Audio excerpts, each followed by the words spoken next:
네, 시청자 여러분 안녕하십니까. 한 주간의 경제 이슈를 분석해봅니다. 박희준의 경을 치다 박희준입니다. 간혹 드라마에서 기업들의 경영권 분쟁이 중요한 소재로 다뤄지곤 하죠. 경영권을 차지하기 위한 형제 간의 다툼이 드라마틱하게 전개가 되는데요. 실제로 우리 재벌가를 보면은 이런 사례를 종종 볼 수 있는 것 같습니다. 최근에는 금호그룹에 이어서 롯데그룹도 이른바 왕자의 난이 벌어지는 것 아니냐 하는 추측들이 지금 나오고 있죠. 오늘 박희준의 경을 치다에서는요, 이 내용 심도 있게 한번 다뤄보도록 하겠습니다. 재벌가의 단순한 재산 싸움인지 아니면 더 나은 경영 체제를 만들기 위한 어떠한 필수적인 진통인지 토론해보도록 하겠습니다. 그리고 왕자의 난 토론에 이어서요, 기업 사냥꾼에 대한 얘기도 좀 해보도록 하겠습니다. 최근 건실에 떠난 코스닥 상장 기업이 기업 사냥꾼에 휘말리면서 상장 폐지에 이르는 사건이 벌어졌죠. M&A 활성화 방안이 등장하고 있는데 자칫하다가 시장 활성화 이전에 기업 사냥꾼에 먹튀 부작용만 키우는 것 아닌가 하는 걱정이 요즘 커지고 있습니다. 두 번째 주제도요, 심도 있게 한번 다뤄보도록 하겠습니다. 잠시 후에 찾아뵙겠습니다. 네, 안녕하세요. 최하나입니다. 제일 볼만한 구경이 싸움 구경이라는 말이 있죠. 그런데 싸움 상대가 재벌가의 형제지간이라면 어떨까요? 마치 한국 재벌가의 숙명인 마냥 많은 기업들이 경영권 승계를 두고 내분을 겪어왔는데요. 본격적인 토론에 앞서서 우리나라 재벌가의 경영권 다툼 역사를 간단하게 살펴보고 가겠습니다. 자, 잠잠해지는 듯했던 금호그룹 간의 형제 간 분쟁이 최근 들어 다시 악화되고 있습니다. 금호그룹은 오너 형제 간의 갈등으로 2010년 금호아시아나그룹과 또 금호석유화학으로 분리가 됐었는데요. 그 이후로도 경영권을 둘러싼 소송이 수년째 이어지고 있는 상황입니다. 자, 한국의 대표 기업이죠. 삼성도 예외는 아닙니다. 이병철 삼성그룹 창업주의 상속 재산을 두고 삼성과 형제들도 소송 싸움을 벌이고 있는데요. 최근에 장남 이맹희 씨와 삼남이죠. 이건희 삼성그룹 회장 간의 소송에서 이건희 회장이 승소하면서 일단락되고 있는 분위기라고 합니다. 이번에는 현대가로 넘어가 보겠습니다. 자, 현대가도 2001년 고 정주영 현대그룹 명예회장이 타계할 무렵부터 계속해서 경영권 분쟁이 불거지고 있습니다. 그 여파 지금도 이어지고 있는데요. 이른바 왕자의 난으로 불리는 장남 정몽구 현대자동차그룹 회장과 또 고 정몽원 현대그룹 회장 간 갈등에서부터요. 정몽원 회장 사망 이후에 부인인 현정은 회장과 또 정상형 KCC 명예회장 간의 시수개난, 그리고 2006년에는 정몽준 의원이 이끄는 현대중공업 그룹이 현대상선 지분을 매입하면서 시동생의 난까지 벌어졌습니다. 자, 한편 가족 경영의 대표적인 모범 사례로 꼽혔던 두산그룹은요, 오너 형제 간의 갈등이 폭로전으로 번지면서 오너 일가가 기소를 당하는 일까지 겪었습니다. 이 과정에서 분식회계 등 오너 일가의 치부가 드러나고 말았습니다. 자, 최근 다시 불거지고 있는 경영권 분쟁의 주인공이죠. 롯데그룹도 과거 1996년 신격호 회장과 또 동생 신준호 푸르밀 회장이 롯데제과 부지 소유권 문제를 두고서 갈등을 겪었습니다. 이 밖에도 한진그룹, 한화그룹, 동아건설 등 한국에 걸출한 기업들이 경영권을 두고 내분을 겪어왔는데요. 경영권을 둘러싼 이 형제 간의 다툼을 살짝 구경해봤습니다. 어떠셨나요? 형제라는 꼬리표가 붙어 있어서 그런지 마음 한구석이 조금 찝찝한 것 같은데요. 앞으로도 계속될 것 같은 이 재벌가의 경영권 승계, 소모적인 집안 싸움이 아니라 기업의 도약을 위한 과정으로 자리 잡으려면 어떻게 나아가야 할지 본격적으로 오늘 경을 쳐보겠습니다. 스튜디오 나와주세요. 네, 그동안 벌어졌던 재벌가의 경영권 다툼, 최하나 캐스터가 정리해봤습니다. 본격적으로 말씀 나눠보도록 하겠습니다. 오늘 나오신 분 소개해드립니다. 중앙대학교 경영학과의 송수영 교수 나왔습니다. 안녕하십니까, 교수님? 네. 예. 날씨가 오늘은 좀 포근한 것 같아요. 네, 그렇습니다. 예.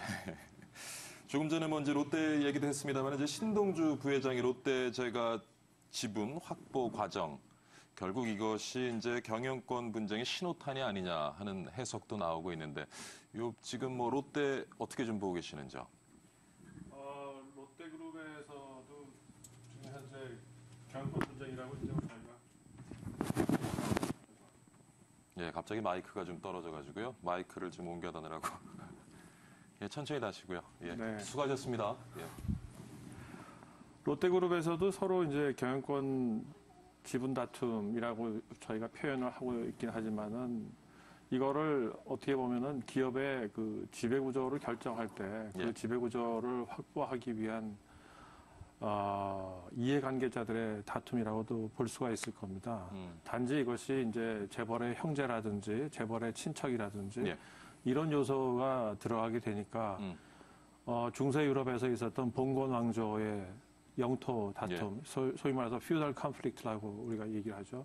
근데 이런 면에서 보면은 우리나라 같은 경우도 조선 시대나 이럴 때 보면은 결국 그 왕과 그리고 그 아들, 그 다음에 또 그 왕의 동생, 예. 뭐 단적인 예로 단종과 이제 소위 말해서 세조 사이의 관계 이런 데서도 일종의 그 권력 투쟁이라고 볼 수 있지 않겠습니까? 결국 기업이라는 것도 그 전체를 어떻게 안에서 내부적인 자원 배분을 할 것인가에 대한 그 최종 의사결정권을 누가 갖느냐는 면에서 이거는 지배구조를 결정하기 위해서 하는데 문제는 이제 그 안에 있는 형제라든지 그 안에 있는 대주주들 사이에서 예. 투쟁이 되다 보니까 더욱더 이것이 좀 극적인 요소가 가미돼서 언론에서 더 좀 부풀리는 경향이 있는 것 같습니다. 근데 이게 왕자의 난이라는 이 단어도 적절한지 모르겠어요. 물론 뭐 그만큼 한국 재벌들이 가지고 있는 권력이 크다는 걸 의미할 수도 있겠는데 모르겠습니다. 조금 흥미성의 그런 어떤 보도가 아닌가 싶기도 하고요. 그렇죠. 조선시대의 그 세종과 그 당시에 태종이 저질렀던 예. 일종의 그 갈등을 비유해가지고 표현하는 것이겠죠. 근데 뭐 이런 거는 뭐 중세 유럽에서는 너무나 많았기 때문에 예. 지금도 미국이나 이런 드라마에서 아주 좋은 소재로 쓰이고 있지 않습니까? 현대판으로 만들어가지고. 예. 그렇죠.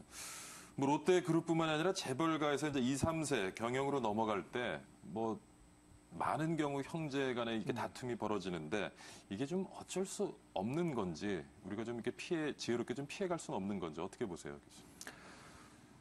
저는 이렇게 봅니다. 제가 미국에서 이제 공부를 할 때 미국에서는 이제 전문 경영인들이 주로 예. 회사의 사장으로 있지 않습니까? 그랬을 때 이분들이 승계 과정을 지켜보면 외부에서 새로운 영입자가 들어와서 승계를 하는 것이 전체의 한 30-40%밖에 안 됩니다. 내부에서 승진하는 경우가 많은데요. 그럼에도 불구하고 내부에서 승진하는 경우에도 소위 말해서 궁정 쿠데타라는 표현을 쓸 수 있는데 팰리스 쿠라고 내부에서 사실상 뒤집기를 해서 이렇게 겉으로 보기에는 굉장히 스무스한 트랜지션으로 예.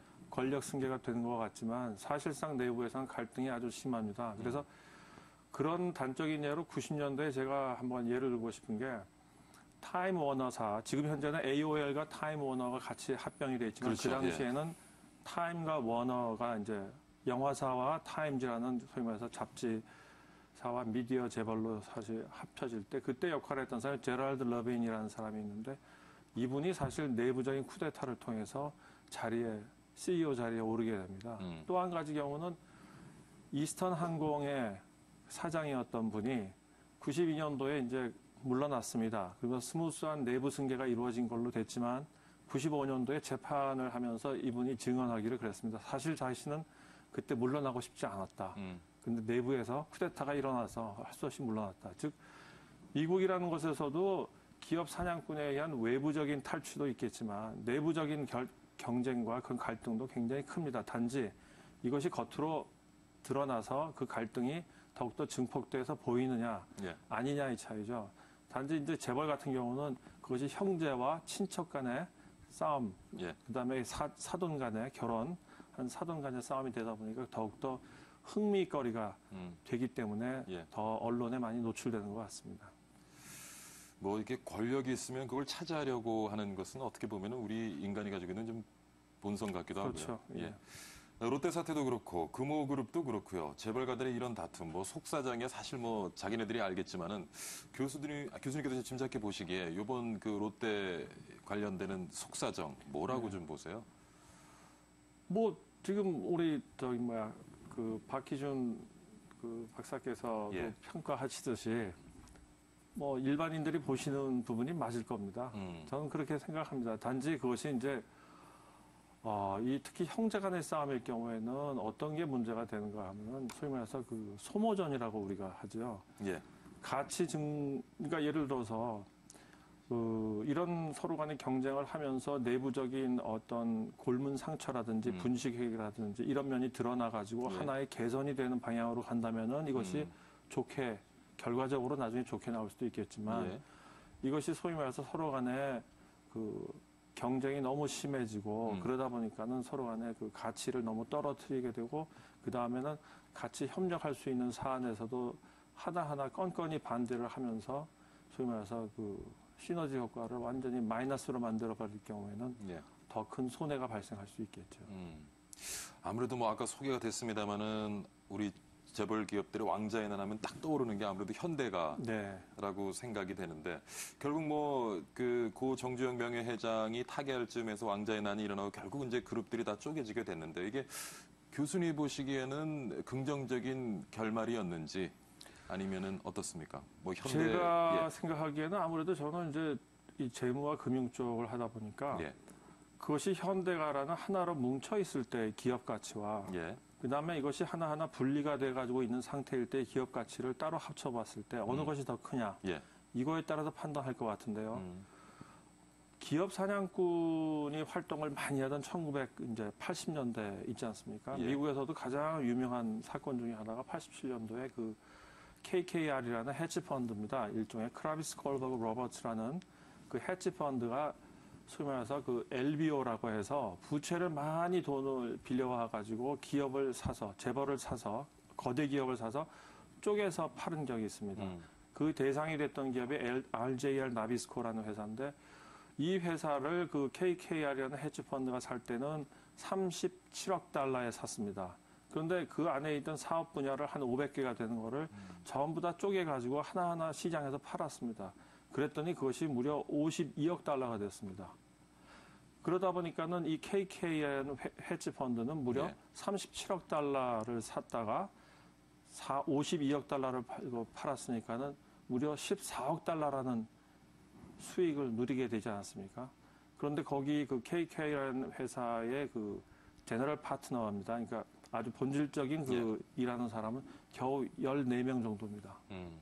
그러니 얼마나 큰 가치 상승이 발생했는지. 물론 현대 같은 경우는 어떻습니까? 이렇게. 그러니까 지금 현재로서 예. 제가 그 이제 절대 가치가 물가 상승 부분도 있고 네. 이렇게 되기 그런 때문에 부분을 결국 고려하고 그룹을 나면은, 다 같이 합쳤을 때 어떻게 됐는지 모르겠지만 현재로서는 아마 대북 사업 쪽에서 타격을 입은 게 커서 예. 특히 그 현정은 회장이 계시는 쪽이 불리한 위치에 있을 것 같습니다. 그렇지만은 만약에 박근혜 정부에서 대북 관계 개선을 하게 되면은 예.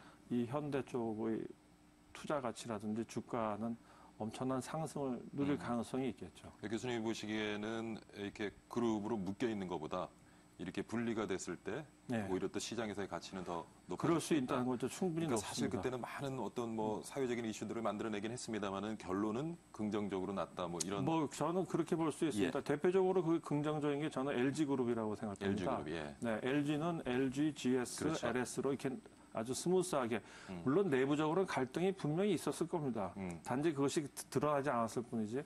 그렇게 봤을 경우에 LG 같은 경우 그렇게 분리되고 나서 따로따로 된 전체 가치를 합쳐봤을 때 예. 옛날에 LG 그룹보다 더 크냐 작으냐 이거에 따라서 판단해 보시면 될 것이라고 생각됩니다. 근데 일각에서는요, 이 재벌가에서 벌어지는 뭐 왕자의 난, 그 형제들 간의 다툼이 어떻게 보면은 뭐 더 나은 경영자를 뽑기 위한 그런 뭐 오히려 우리가 필수적인 과정이 아니냐. 경쟁 과정을 통해서 네. 좀 더 강하고 좀 더 지혜로운 어떤 경영자를 우리가 얻을 수 있는 그런 과정이 아니냐라고 보는 시각도 있는데 그분은 어떻게 보시나요? 네, 그냥 일반 완전히 대주주가 없는 일반 기업이라고 해도 예. 소위 말해서 그 주주총회에서 매년 한 번씩은 대리인 싸움을 합니다. 프락시 파이트라고 해가지고 예. 대주주들이 자기를 지지하는 소액 주주라든지 다른 대주주들의 위임장을 받아서 자기네들에게 유리하거나 자기네들이 선택하고 싶은 경영진을 선택하는 과정이 있습니다. 그러니까 일반적인 주식회사도 다 그런데요. 이 소유권이 집중되어 있는 이런 재벌 그룹 회사인 경우에는 대주주들 간의 그 갈등이라는 것은 당연히 그 파열음이 크게 날 수밖에 없을 겁니다. 단지 이제 문제는 조금 전에 보다 나은 사람을 선택하기 위한 과정이냐, 예. 이거는 어떻게 보면 전문 경영인을 예. 설립해가지고 각기 그 대주주들이, 그러니까 블락홀더에 해당되는 대주주들이 자기를 대신해서 정말 경영을 잘할 수 있는 전문 경영인들을 영입하면서 그 사람들을 내세우는데 이 초점을 맞춘다면은 이것이 긍정적인 효과가 있을 가능성이 있지만 단순히 자기 편, 자기 말을 잘 듣는, 자기 충복을 심기 위한 그러한 충돌과 갈등 과정이라면 그 결과는 좀 안 좋게 될 수가 있을 것 같습니다. 그러니까 뭐 경쟁을 통해서 보다 나은 경영자를 뽑겠다는 취지는 좀 맞지 않는 것 같다. 뭐 이런 말씀. 네, 뭐 가능성은 있을 수 있겠지만 예. 현재까지로 봐서는 그런 경우가 그렇게 많지 않은 것 같습니다. 근데 재벌 내부에서 이제 이런 경영권 다툼이 일어나게 되면, 특히 형제 간의 경영권 다툼이 일어나게 되면 사실 흥미 위주로 많이 또 보도가 되기도 하고. 그렇죠. 언론에서는 많이 그렇게 다루죠. 예, 그리고 또 네. 우리 사회 이게 전반적으로는 반기업 정서를 등에 업고 여론몰이식 재판을 해나가는 경우도 참 많은데 그 부분은 우리가 조금 더 경계해야 될 부분이 아닌가 싶기도 하고요. 어떻습니까? 일종의 그 흥미거리를 제공하고 사람들의 관심을 끌게 하는 거는 좋은데 싸움 구경이 재밌잖아요. 불구경. 근데 이거를 그 양비론이라든지 예. 이런 식으로 하게 되면은 소위 말해서 아, 기업은 저렇게 맨날 크게 오너가 있을 경우에는 저렇게 싸움만 하다 보다 이렇게 되는데 좀 그렇지 않고 멋있는 기업 재벌을 보여주면 참 좋을 것 같은데 한 예로 이제 스웨덴에 발렌베리 집안이 있습니다. 예. 발렌베리 집안은 재벌 기업입니다. 거기가. 근데 제가 알기로는 그 회사, 그 재벌 기업이 차지하는 경제 비중이 스웨덴 전체 경제의 거의 50%를 넘는 걸로 알고 있습니다. 근데 제가 옛날에 소문 듣기로는 이건희 회장께서도 발렌베리 집안은 도대체 재벌 구조임에도 불구하고 어떻게 스웨덴 사람들의 존경을 이렇게 받느냐. 그 연구를 해보라 그랬더니 아, 그쪽 발렌베리 집안은 전문 경영인을 내세우고 두 번째 세금을 낼 때 소득의 70% 이상을 세금을 다 낸답니다. 아, 그러니까 이건희 회장이 그러면 잊어버려라. 그랬다는 얘기가 이제 예. 뭐 있는데요.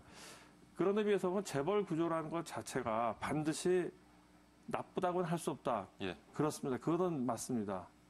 하지만은 그것이 소득을 올리는 사람들이 그만큼 세금을 철저하게 잘 내고 예. 그다음에 높은 소득을 올리고 높은 자본 이득을 얻었을 때는 세금을 많이 내야 되는 것은 너무나 자명합니다. 그래야지만 그 나라 전체 아니면 경제 전반적으로 경제 환경과 경제 생태계가 아주 건강해질 수 있습니다. 지금 뭐 말씀을 잠깐 언급을 하셨는데 이런 경영권 문제나 형제 간의 다툼이 집안 싸움으로만 또 그치는 게 아니라 아무래도 이렇게 뭐 지금 우리가 얘기했던 현대라든가 삼성, LG 같은 경우는 규모가 큰 기업이기 때문에 우리 국가 경제에 또 미치는 영향도 크단 말이죠. 그렇죠. 그래서 이런 왕자의 난으로 불리는 그런 재벌 내의 형제 간의 다툼, 국가 경제는 어떤 영향을 좀 미칠 수 있을까요? 이렇게 예를 한숨을 크게 들어서 쉬시네. 왜냐하면 이것이 그 경우 케이스 바이 케이스로 예. 우리가 다르기 때문에 그렇습니다. 예를 들어서 두산그룹 같은 경우 2005년도에 어떻게 보면 형제 간의 다툼으로 인해서 예. 분식 회계가 그동안 쌓였던 골문 아주 비리가 드러나 버려 가지고 예. 오히려 아주 개선되는 방향으로 가지 않았습니까? 그러니까 그거는 두산그룹이라는 그 자체의 오너나 그 대주주들 입장에서는 조금 불리할, 즉 경영권을 차지하고 운영해왔고 특권을 누리던 입장에서 불리하다고 볼 수 있겠지만 나머지 대부분의 소액주주와 다수의 일반인 투자자들 입장에서는 훨씬 더 향상되고 투명해지고 좋은 공론전 거죠. 과정에서 결국에는 기업이 그렇습니다. 투명하게 예. 이제 경영될 수 있는 그렇습니다. 계기를 잡은 네. 거죠. 예. 하지만 또 반대의 경우는 많이 있을 겁니다. 그런 경우에는 이제 소위 말해서 그 충복에 해당되시는 분들이 예. 즉 전문 경영이 아니라 충복에 해당되다 보니까 자기 주인이 잡혀 있거나 이렇게 되면은 그걸로 인해서 모든 기업 자체를 올스톱 시키거나 반드시 우리 주인이 필요하게 됩니다라는 거를 보여주기 위해서 오히려 기업의 가치를 깎아내리는 그런 일을 저지를 수도 있습니다. 실제로 저지르기도 하고요. 예. 그렇게 하니까 자 이렇게 경제에 부담이 되고 위협이 되는 안 좋은 일을 하고 있으니 우리 주인이신 이 오너를 빨리 감옥에서 풀어주시오. 아니면은 집행유예로 해주시오. 하는 이 소위 말해서 감량이라든지 형을 경감해달라는 예. 그런 요청을 만들기 위한 하나의 변명거리를 창출하려고 하겠죠. 그러면 그거는 그 기업한테는 아주 나쁘게 작용할 것 같습니다. 사실은 이제 기업들이 활동을 하면서 국내 시장에만 국한된 것도 아니라 대부분의 기업들이 이제 글로벌 시장에서 지금 활동을 해 나가고 있는데 네. 이런 형제 간의 다툼, 자칫 기업이 가지고 있는 이미지를 실추시킬 수 있는 위험성이 있을 것 같고요. 그렇게 된다면은 뭐 우리 기업의 수출이나 글로벌 시장에서 경쟁을 해나가는 과정에서 그런 것도 좀 문제가 있지 않을까 싶은데요. 그거는 뭐 이미지 실추라기보다는요. 그러니까는 그 해당되시는 예. 그 분이 잘못을 해서 개선을 고쳐가지고 발전을 시킨다면 괜찮지만은 그분의 충족에 해당되시는 분들이 기업의 가치를 떨어뜨리는 일을 한다면은 즉 외국에 있는 투자자라든지 소위 말해서 구미나 유럽이나 구미 쪽에 있는 투자자들의 입장에서는 그 사장이나 이런 사람들에 대해서 그 사람이 얼마나 합리적으로 판단을 제대로 하느냐 아니냐 그리고 의사결정이 제대로 기업 자체의 가치를 증가시키는 방향으로 가느냐 아니냐에 대해서 판단할 뿐이지 이분이 형제간 사이가 좋다 안 좋다 뭐 충돌을 했다 이거 자체는 그렇게 크게 문제될 거라고 생각되지 않습니다. 제가 이렇게 좀 통계를 몇 개 이렇게 살펴보니까요. 네. 경영권 분쟁이 우리가 상식적으로 생각하면은 주식 시장에 좀 악재가 될 것 같은데 오히려 이렇게 추이 분석을 해보는 거 보니까 경영권 분쟁이 생겨나게 되면 주식 시장에 또 호재로 작용하는 경우가 네. 많이 있다는 거. 이거는 어떻게 우리가 해석할 수 있는 건지. 경영권 분쟁을 통해서 소위 말해서 아까 처음에 말씀드렸지만 나쁜 부분이 드러나고 제어될 기회가 생긴다면은 이게 끝나고 나서는 분명히 더 상승할 것이라는 기대할 수 있습니다. 예를 들어서 기대 심리가 만들어지는 거군요. 분식 회계 같은 걸 했을 경우에 그것이 드러나지 않으면은 실제로 어떤 상태가 되는가 하면은 내부적으로는 뭔가 겉으로 보기에는 굉장히 조합이지만 회계 장부상의 기록으로 보면 근데 내부적으로 뭔가 골마 들어간 게 있으면 그건 알게 모르게 적어도 소문이 조금씩 납니다. 그러면 투자자들 입장에서는 이거에 대한 증거는 없어도 굉장히 불안해지게 됩니다. 그런데 이것이 이제 서로 간의 갈등을 통해서 드러나게 되면은 오히려 이거는 호재인 겁니다. 즉 고름을 빼내고 새살이 돋게 만들 수가 있기 때문에 단기적으로는 악재일 수 있지만 그렇습니다. 장기적으로 봤을 때는 충분히 호재가 될 수 있는 거군요. 그렇습니다. 자, 근데 뭐 이게 계속 이렇게 이런 똑같은 문제들이 우리 시장에 반복되고 있는데 이거 좀 어떤 지배 구조를 우리가 좀 가지게 되면은 계속 반복되는 이러한 문제 좀 되풀이하지 않을 수 있을지 모르겠습니다. 저는 아까 모두에 말씀드렸지만은 일반적인 그 대주주의 그 소유권 비율이 5% 미만으로밖에 안 되거나 3% 이하로밖에 안 되는 미국 같은 경우에도 내부적 갈등은 많이 있습니다. 단지 그것이 이제 그 언론의 뉴스나 이런 데 관심의 초점에서 벗어나 있게 되죠. 그 차이는 이렇다고 생각됩니다. 미국에서는 그걸 통해서 소위 말해서 개선되고 발전하는 모습을 자꾸 보이게 되는 거고요.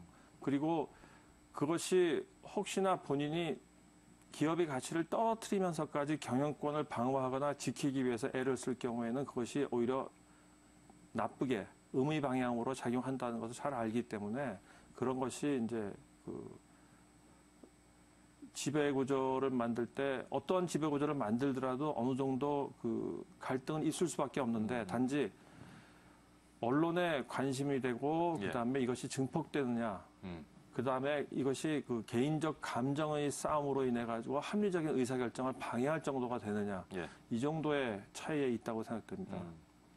외국에도 사실 가족 기업들이 많이 있고요. 많이 있죠. 선진기업 경영권 승계 방식 좀 어떤지 좀 궁금하기도 하고요. 그런 방법들을 우리가 좀 도입해서 운영하면 지금 이게 되풀이되는 문제 좀 해결할 수 있지 않을까 하는 생각도 드는데요. 뭐 지금으로부터 100년 전에 카네기 집안이라든지 멜론 집안이라든지 소위 말해서 이런 집안들은 전부 다 가족 기업이나 다름없었습니다. 하지만 규모는 엄청나게 컸죠. 록펠러 집안도 그렇고. 근데 그거를 이제 디오도르 루스벨트라는 대통령이 그 당시에 1910년도에 그걸 전부 다 쪼갰습니다.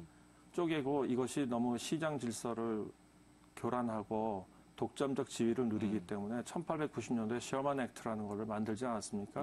그리고 그 액트를 실제로 적용시킨 사람이 바로 디오도르 루스벨트 대통령입니다. 그래서 30년대 대공황 이후로 한 70년대, 80년대까지는 소위 말해서 그런 그 큰 기업들이 조금 이렇게 자제를 하면서 규모는 크지만 그렇게 되다가 이제 80년대 이후에 소위 말해서 그 대처 레이건 시절 이후부터 어떤 게 신보수주의 바람과 함께 소위 말해서 이 재벌 거대 기업의 출현이 점점 더 심해지면서 어떻게 보면은 요 문제는 더 이제 커질 가능성이 있을 겁니다. 앞으로는. 이번에 그 삼성 재벌의 구조조정도 경영권 승계 뭐 표면적인 이유로는 새로운 어떤 앞으로 먹을거리, 미래 동력, 성장 동력을 찾겠다 하는 것이 명분이긴 하지만은 실제적으로 좀 경영권 승계와 많은 관련이 있어 보이죠. 그렇죠. 경영권 승계라는 표현보다는 이제 어떻게 보면은 결국 예. 그 형제 자매들 사이에 사업 분야를 정리를 해줌으로써 서로 간에 쓸데없는 다툼이 없게 하고 한 가지 해결 방법은 아까 말씀하신 지주회사 설립을 통해서 지주회사를 통해 가지고 간접적인 이제 그 통제를 하게끔 어떤 개개인의 어떤 인적 네트워크를 가지고 통제하는 것이 아니라 그렇게 되면 아무래도 그러한 그 개인적 감정이라든지 뭐 이명희 씨와 이건희 씨 사이에 보였던 물론 그 뒤에는 더 큰 숨겨진 그 동기가 있긴 하겠죠. 근데 이런 것보다는 좀 더 어떻게 보면 그 합리적 의사결정을 유도할 수 있는 방향이 될 것 같습니다. 근데 보면 우리나라 재벌 기업들이요. 재벌가가 이렇게 계속 경영권을 가지고 있어야 되는, 모르겠어요. 뭐 긍정적인 측면도 있겠죠. 단기적인 성과에 얽매이지 않고 장기적으로 보면서 접근할 수 있는 것도 있을 거고요. 그다음에 보다 신속한 의사결정을 통해서 안 그래도 환경 변화도 빠른데 좀 치고 나가는 면도 있을 텐데. 근데 뭐 여러 가지 장점은 가지고 있겠습니다만 너무도 지금 문제가 많다 보니까 그렇죠. 조금 외국처럼 지분은 가지고 있대 전문 경영은 어떻게 보세요, 교수님? 그게 이제 상황에 물론 따라 언제나 옳은 답은 네, 없겠습니다만은. 맞습니다. 그게 예를 들어서 GM 같은 경우 완전히 그 재벌 오너도 없고 전문 경영인 체제였지만 완전히 망하지 않았습니까? 그러니까는 그런 경우도 발생할 수 있기 때문에 지금 또 스웨덴의 발렌베리 집안이 잘 해나가는 것도 있고요. 그러니까는 어느 한쪽만 가지고 얘기할 수는 좀 없을 것 같긴 합니다. 단지 현재 전 세계적으로 아무래도 부의 불균형이 심화되는 것과 좀 관련이 있어서 아무래도 재벌 기업의 이 승계나 이런 것들에 대해서는 아무래도 앞으로 뭔가 변화가 기대됩니다. 오늘 뭐 재벌가 상속 경영권 분쟁에 대해서 많은 얘기를 나눠보고 있는데 마지막으로 정리 좀 뭐 더 하시고 싶은 말씀 있으시면 한마디 더 해주시죠.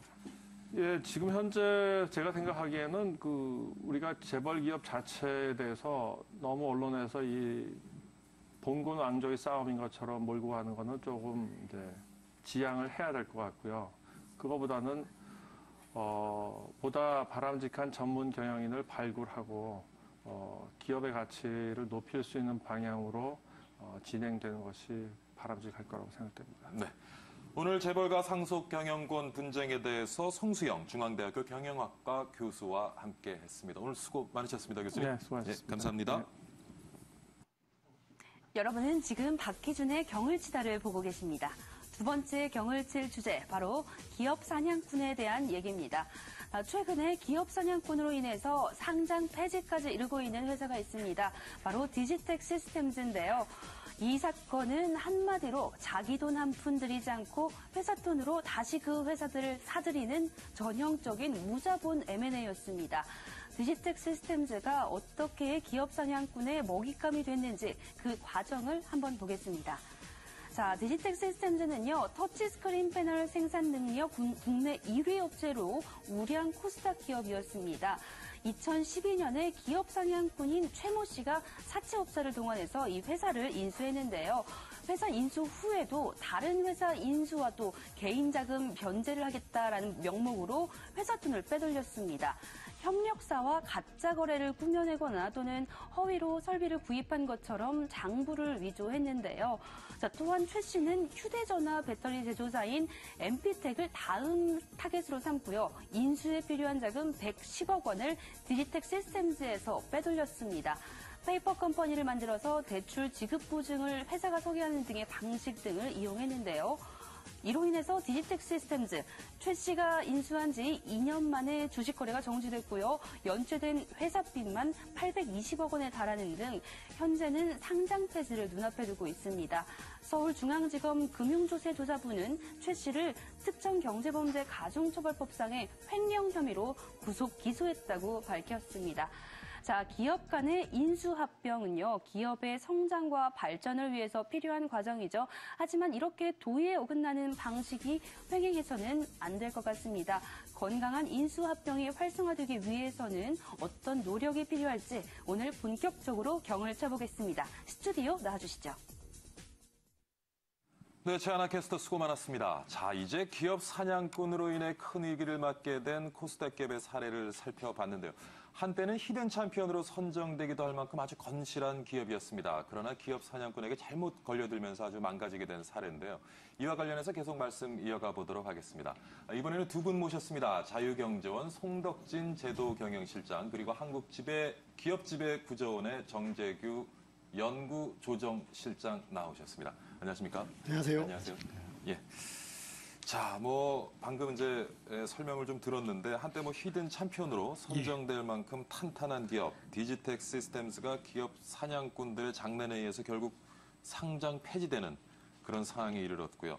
이번에 이제 M&A 시장 활성화를 위해서 정부가 이제 방안을 내놓는 요 시기쯤에서 이런 문제가 또 터졌는데 이 문제 어떻게 보시는지요? 예, 사람은 태어나서 부모님 정성어린 보살핌 속에서 적당히 예. 결혼도 하고 아이도 낳고 늙어가면서 인생을 마무리합니다. 그건 거슬 수 없는 자연의 법칙인데요. 기업도 창업을 거쳐서 성장기를 지나 성숙기를 거쳐가지고 어쩌면 이제 사람의 인생처럼 이제 퇴출되는 경우도 있는데 기업 경영 활동에서 가장 고민할 부분이 기업의 성장입니다. 다양한 성장 전략이 있지만 그 중에서도 이제 기업의 M&A 인수합병이 상당히 중요하고요. M&A 시장이 없다면 기업은 자체 성장 엔진을 가지기가 참 어렵게 놓여지는데 경제적 가치가 큰 기업이 이렇게 그 큰 기업으로 소멸하게 되어 사회적 손실을 입게 되는 경우가 많습니다. 이번 사건도 자기 자본이 없는 자기 자본이 없는 사람이 이제 회사를 인수해가지고 수백억 돈 회사 돈을 좀 횡령하고 배임했던 빼돌린 일당은 이제 기업 사냥꾼이라기보다는 완전히 범죄자죠. 이런 것들이 좀 안타까운 현실인 것 같습니다. 자, 실제로 좀 통계를 제가 하나 보니까요. 기업 사냥꾼에서 망가지거나 주가 조작 세력과 결탁하여 오너의 부정, 비리로 상장 폐지된 기업이 10년간 325개, 피해액이 45조 1,000억이나 되는데 이 정도면 좀 심각한 수준이죠? 예, 그렇습니다. 기본적으로 상장되어 있는 기업은 예. 공개 기업인 것이고 다수의 개인 투자자들이 참여를 하는 기업이거든요. 예. 그래서 그 기업이 보다 안정적으로 성장하고 그리고 또 그 수익을 다수의 소액주주들, 일반 투자자들에게도 이렇게 배당할 수 있게 예. 성장을 해 나가야 되는데 그러한 상장 기업이 기업 사냥꾼에 의해서 인수합병이 된 이후에 회사가 많이 안 좋아지고 결국에는 상장 폐지까지 이른다는 것은 그 거래소에 상장되어 있는 기업에 대한 어떤 인식이나 신뢰도 측면에서도 많이 부정적으로 작용할 수가 있고 또 일반 투자자에게 미치는 영향도 꽤 크기 때문에 굉장히 안타까운 그런 상황이라고 생각을 합니다. 결국에는 피해보는 건 주주들이잖아요. 예. 저점에서 10배 올라가지고 이제 뻥튀기 되는 경우에서 1조 원의 저주라는 그런 말도 있는데 이런 이제 주가 조작단이나 기업 사냥꾼에 의해서 이제 나타난 현상은 기업이 상장 폐지될 때쯤 해가지고 주식을 모두 처분한다는 거죠. 그러다 보면 이제 대부분 그럴 때는 개인 투자자들이 지분을 많이 가지고 있습니다. 그러다 보니까 이제 결국에는 이제 피해보는 거는 이제 주식이 거의 휴지 조각처럼 되어 있는 그걸 가지고 있는 투자자들이 손해를 보는 것 같습니다. 근데 이번에 재밌는 게 디지텍 시스템즈 사건을 주도했던 인물이 지금 같은 수법으로 몇 번이나 네. 동일한 범죄를 저질렀음에도 불구하고 네. 또 걸려들었단 말이에요. 그래서 어떻게 보면 이런 기술형 기업들 왜 이렇게 이런 좋지 못한 일에 계속 걸려들 수밖에 없는 건지. 좀 다각적으로 분석을 할 수는 있을 것 같습니다. 일단 드는 생각이 기술 중심의 기업들 같은 경우에는 창업할 때도 그렇고 어떤 그 뛰어난 아이디어를 기반으로 해서 기술자들이죠. 그러니까 어떤 기업을 경영하고 그 기업의 재무 구조를 어떻게 해나가고 하는 부분에 대해서는 조금 약할 수밖에 없거든요. 좋은 아이디어, 뛰어난 기술력을 가지고 일단 기업을 이제 창업을 하고 시작을 했기 때문에 따라서 외부의 어떤 그 M&A 시도에 대한 대응이라든지 혹은 재무적으로 안정감을 갖추고 성장하는 그런 부분에 있어서 조금 약할 수가 있고요. 또 한편으로는 그 기업 내부의 통제 시스템이나 혹은 그런 부분들이 완비가 되지 않은 상황. 그리고 또 계속 성장하는 과정이기 때문에 그걸 이제 만들어 가고 있는 과정인 회사들이 많습니다. 성장에 대한 지나침 좀 욕심도 그런 부분도 작용을 할 수는 있지만 예. 오히려 성장 과정에서는 아무래도 모든 게 완비가 되지 않고 만들어가는 과정이기 때문에 조금씩 허점이 있을 수밖에 없고 그런 부분들을 좀 악용하는 그런 기업 사냥꾼들이 있을 수 있는 걸로 보여집니다. 근데 당하는 기술형 기업도 기업인데 예. 같은 인물이 같은 수법으로 같은 유형의 지금 범죄를 몇 번을 저질렀는데 이것을 금융당국이나 그다음에 어떤 사법 당국에서 이것을 어떻게 좀 사전에 미리 막을 수 있는 방법은 없었던 것인지 그 점도 조금 지금 궁금하거든요. 이제 뭐 알려진 바로는 뭐 한국거래소에서 예. 횡령, 배임, 분식회계 등 뭐 기업 가치를 뭐 행하는 사람들, 전략 보유자들을 한 4천 명 정도를 데이터베이스를 구축해가지고 이제 체계적으로 관리를 하고 있다는데 그 뭐 상당히 뭐 관리를 하고 있다 하더라도 이제 기업 인수합병 같은 경우는 이제 기업의 지배권, 경영권을 그 이제 수반하는 모든 그 경영권들을 이제 확보한다는 뜻이거든요. 근데 원래 이제 인수할 기업의 이제 대주주가 돼서 주주의 권한을 가지고 행사하는 지위에 오르는 건데 이제 우호적인 인수합병인 같은 경우는 이제 기존의 이사진들이 사임을 해가지고 이렇게 원활하게 이렇게 이제 뭐 인수합병되는 경우가 많지만 이제 적대적인 인수합병인 경우는 기존의 이사진들이 좀 되게 반발을 좀 합니다. 새로운 이제 인수자들이 경영권 확보에 되게 어려운 걸 겪게 되는데 뭐 이런 사전에 막을 장치는 경영권 확보, 주주의 권리를 확보하고 난 다음에 어떻게 하면 이 이제 경영권을 갖다가 좀 뺏기지 않을까. 그걸 이제 사후에 막는 방법밖에는 좀 없지 않을까. 지금 사전적으로 막는 방법은 조금 어렵지 않나 하는 그런 생각이 듭니다. 네, 일단 그 M&A 시장 자체를 부정적인 시각으로 볼 필요는 없거든요. 분명히 한계에 이른 기업 혹은 뭐 재무적으로 한계에 이르렀건 기술적으로 한계에 이르렀건 기업 가치가 지속적으로 하락하고 또 그 투자자들에게, 그러니까 주주들에게, 소액 주주들에게 배당이라든지 이런 것도 하지 못하면서 계속 적자를 보고 있거나 이런 기업 같은 경우는 어쩌면 적대적 M&A를 통해서도 예, 예. 기업을 회생시키거나 기업 가치를 이렇게 한 단계 점핑할 수도 있습니다.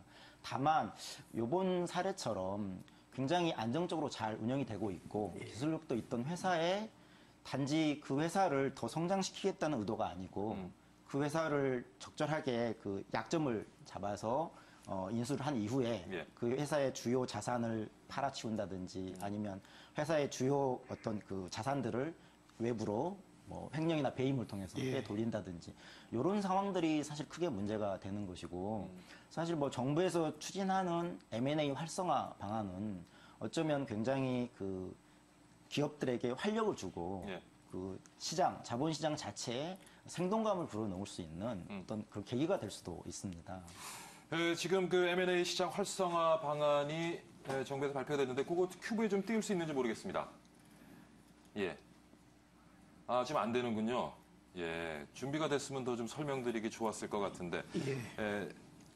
M&A 시장 참여 확대 방안, 그리고 M&A 세제 금융 지원 확대 방안, M&A 제도 절차 개선 방안 이렇게 크게 세 개 영역에 의해서 많은 이제 얘기들이 이번에 나왔는데 이 방안을 통해서 좀 우리가 기대할 수 있는 효과 네. 어떤 것들이 좀 있을까요? 우선 이번에 발표된 방안의 어떤 주요 방향에 대해서 좀 설명을 좀 해주시면 좋을 것 같습니다. 네. 일단 그 요번에 정부에서 예, 예. 발표한 M&A 활성화 방안은 전체적으로 우리 M&A 시장이 많이 그 살아나지 못하고 있다. 그러니까 활성화가 되어 있지 않다. 예.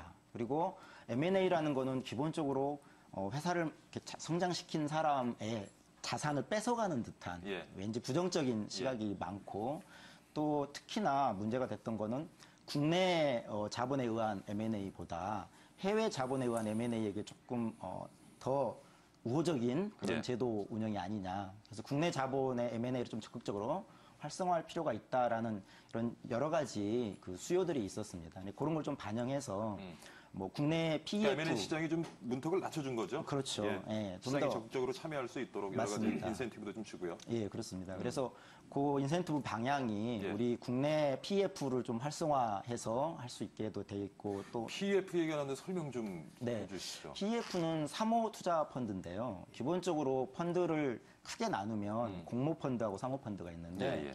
공모 펀드라는 것은 불특정 다수에게 어떤 목적에 의해서 펀드를 운영할 건데 그걸 이렇게 공모를 하는 거거든요. 그래서 제약이 굉장히 많이 있습니다. 왜 그러냐면 그런 투자자들을 보호해야 될 그런 수요가 굉장히 높기 때문에 규제도 많고 투자 규모에도 그렇죠. 제한이 있고요. 예, 그렇습니다. 근데 이제 사모펀드 같은 경우는 특정한 몇몇 그 내부자들 중심으로 자산가들 중심으로 예. 그렇기 때문에 거기에 투자한 일반 투자자들이 없거든요. 예. 그 투자 전문가들이 대부분이고 그래서 규제도 상당히 약하고 또 해외 같은 경우는 그런 사모펀드들이 굉장히 큰 자금을 운영하면서 예. M&A 시장에서 큰 손으로 이렇게 나서고 있습니다. 그래서 그런 PEF가 국내에도 좀 활성화될 필요성이 크다라는 주장이 계속 있어 왔고 해외 PEF는 국내 시장에서 M&A를 적극적으로 할 수 있게 좀 이렇게 제도적으로 잘 그 뒷받침이 되는 느낌이 있는데 국내 PEF가 적극적으로 M&A를 할 수 있는 여건은 굉장히 열악하다라는 이런 주장이 많이 있었거든요. 그 부분을 조금 반영을 해서 그런 부분에서도 꽤 전향적인 예. 어떤 대책이 있는 것 같고요. 그래서 이렇게 좀 통계를 들여다보니까요. 2012년부터 2014년까지 이게 통계를 보니까 이제 대기업의 M&A하고 PEF의 M&A를 비교해 보니까 대기업의 M&A는 굉장히 좀 증가세가 거의 정체에 있는 것 같고, 예. 그다음 PEF에 의한 M&A는 굉장히 지금 증가세에 있는 것 같아요. 이거는 예. 뭐 바람직하게 우리가 물론 이제 요번에 그 M&A 시장 활성화 방안에 PEF를 좀 더 활성화시키겠다는 것이 핵심 중에 하나기는 한데 과연 시장에서는 대기업이 M&A를 하는 것보다 요즘 사실 대기업들은 좀 넉넉히 뒷걸음질을 하고 있는 것 같고요. PEF들이 적극적으로 M&A 시장에 뛰어드는 것 같은데 이거는 좀 어떻게 봐야 되겠습니까? 예, 먼저 말씀드릴 게 있는데 이번에 그 M&A 시장 활성화 방안은 그 대통령께서 말씀하신 그 경제혁신 3개년 중에 역동적인 혁신 경제 그러기 위해서는 그 자본시장이 좀 활성화돼야 한다는 뜻에서 지금 했던 거고요. 미국은 1980년대부터 전성기를 잃었습니다. 이 사모펀드를. 근데 우리는 이제 IMF 때 전성기를 맞아가지고 예. 그렇지만 뭐 전 세계 규모로 봤을 때 한 2%밖에 안 되는 그 작은 시장입니다. 예전에는 이제 이런 사모펀드나 M&A 시장이 경영권 방어보다는 인수합병 거래가 활발히 경영권 방어에만 많이 있었는데 이번에 이제 활성화 방안은 이제 인수합병도 좀 활성화를 시키자. 근데 이 중에서 이제 아까 이제 그 교수님도 말씀하셨지만 이제 M&A 시장에서 가장 그 중요한 투자 주체가 사모펀드입니다. 이게 뭐 전 산업, 부동산 뭐부터 해서 병원, 상송, 뭐 제조업까지 모든 게 이제 이 사모펀드가 활용을 많이 하는데 결국에는 한도가 없기 때문에 예, 그렇죠. 인수합병이 좀 활용되기가 예, 근데 이제 규제를 했던 있겠죠. 부분은 뭐냐면 이제 대기업들이 이제 이런 걸 가지고 뭐 기업 확장하는데 악용하는 폐해가 있다 그래가지고 상당히 많은 이제 규제를 좀 했었습니다. 이번에 이제 더 많은 이제 M&A 시장을 활성화할 수 있는 시장 환경을 조성했다는 것에서 좀 그 주안점을 더하고요. 지금 이제 또 뭐가 있냐면 5조 대 이상 사모펀드는 좀 그 대기업군으로 분류해가지고 상호 출자 제한 기업으로 이렇게 분류를 했는데 이런 것들이 좀 완화되다 보면 이제 교수님 말씀하신 대로 뭐 기업이 이제 뒷짐지고 있는 게 아니라 이제부터 드디어 꿈틀거렸던 이 자본시장에서 활력을 이제 받을 것 같고요. 우리가 이제 인간으로 봤을 때, 사람으로 봤을 때 동맥경화가 참 무섭지 않습니까? 그 자본은 어떻게 보면 제조업의 피입니다.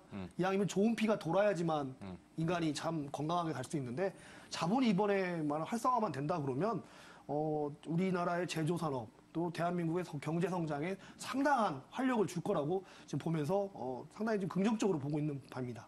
근데 이게 PEF가 좀 활성화되게 되면 기업 입장에서 봐서는 이렇게 자금 확보가 될 수 있으니까 수월하게 물론 이제 성장해 나가는 데 도움도 될 수 있겠지만 사실 우리가 지금 창조경제 얘기하면서 우리가 생각하는 모델은 기술형 기업들 창업이 되고 커나가는 과정에서 그것을 대기업이 예. 또 중견 중소기업을 인수해주고 그걸 가지고 대기업은 새로운 성장 동력을 찾아서 성장해 나가고 인수합병 과정에서 만들어진 자금으로 또 창업이 이루어지고 뭐 이런 선순환적인 어떤 창업 생태계를 우리가 좀 생각을 하면서 그리면서 사실은 M&A 시장 활성화를 바라고 있는데 물론 PEF를 통한 M&A 여러 가지 지금 말씀하신 것처럼 긍정적인 효과는 있겠지만 좀 어떻습니까? 좀 네, 일단 그 대기업에서 예. 그 적극적인 투자를 좀 할 필요성이 있는데 사실 사모펀드 우리 네. 시장에서 네. 장난을 좀 많이 쳐서 이렇게 좀 의심스러운 좀 예, 그렇습니다. 있거든요. 분명히 조금 회의적으로 드는, 예, 예. 생각이 드는 그런 사모펀드도 있고, 근데 이제 그거는 일정 정도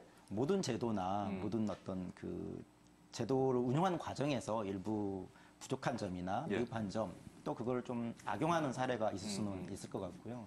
사모펀드 자체가 뭐 투자를 해서 기업을 M&A 했을 경우에 예. 꼭 그 기업이 성장하는데 문제가 된다 이런 거는 아니기 때문에 그 부분도 적극적으로 활성화할 필요는 있을 건데 말씀하신 것처럼 기존의 그 대기업들이 새로운 이제 성장 예, 동력을 얻고 또 그 자금으로 새로운 또 투자가 일어나고 예. 굉장히 바람직한 선순환 구조거든요. 사실 실리콘밸리 보면은 그런 네. 구조잖아요. 창업해서 좀 네. 피어나가면 구글, 아마존 네. 대기업에서 사주고 또 돈을 갖다 뿌려주면 그 돈 가지고 예. 또 창업이 이루어지고. 그렇습니다.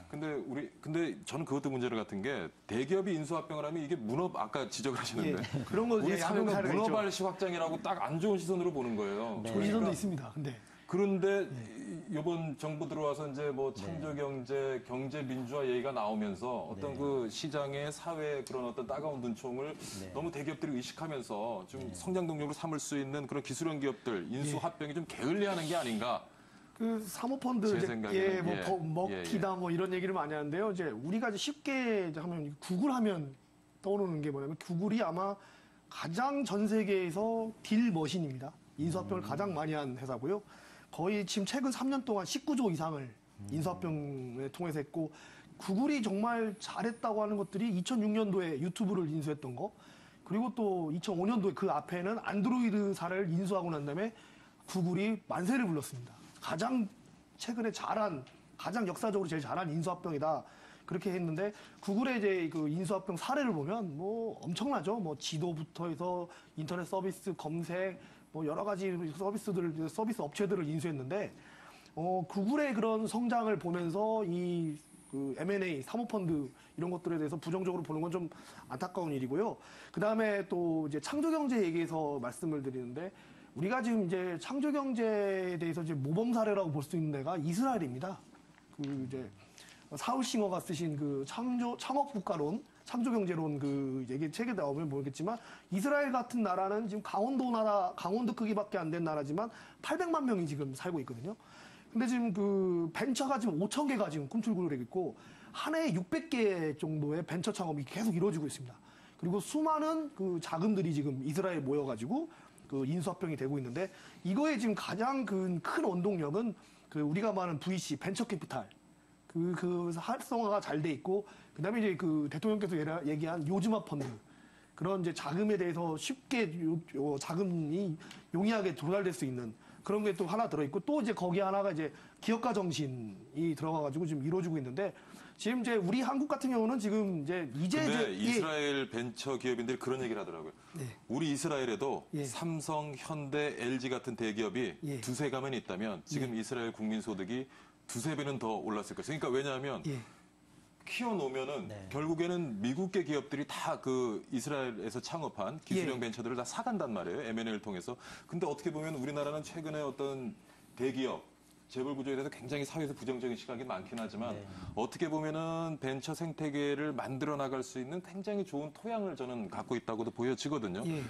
물론 말씀하신 것처럼 문어발식 확장을 안 하고 예. 미래 성장 동력을 찾는데 M&A를 긍정적으로 활용만 한다면은 저는 그래서 우리 대기업들이 예. 조금 더 그런 부정적인 어떤 사회나 시장의 시선을 의식하지 말고 좀 적극적으로 M&A 시장에 좀 왜냐하면 저기 통계를 보니까 계속 약간씩 줄어들고 있어요. 거의 정체된 상태거든요. 근데 예, 줄어들고 있죠. 사모펀드 참여는 지금 꾸준히 늘어나고 있는 상태고 특히 외국계 사모펀드 처음에는 뭐 말도 많았습니다만은 지금 한 10년 되니까 뭐 요즘은 평은 괜찮은 것 같아요. 예. 아까 말씀하신 것처럼 오히려 국내 벤처기업 어떤 창업 자금 조달에 아주 중요한 역할을 해준다 뭐 이런 얘기도 많이 있곤 하는데 그래서 대기업이 좀 역할이 아쉬운 거죠. 좀.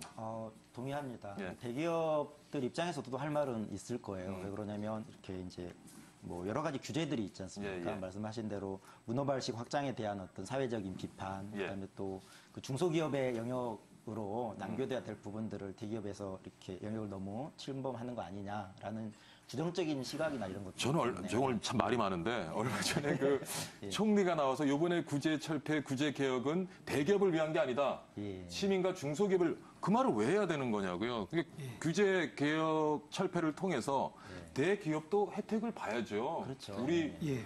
우리 국가 경제에 차지하는 비중을 볼 때 모두가 혜택을 보고 모두가 공존해 나갈 수 있는 방안을 해야지 이거는 대기업을 위한 것이 아니고 이거는 중소기업하고 소상인을 위한 것이다. 이런 것도 참 이게 규제 철폐가 꼭 대기업, 죄송합니다. 중소기업 서민들을 위한 건 아니고요. 전 답답해서. 국민을 대상으로 한 거고, 이제 아까 부연 설명을 제가 아니 그리고 말씀드리면 규제 철폐를 하려면 이런 구조적인 거를 해야지. 네. 지금 보면은 무슨 뭐예요?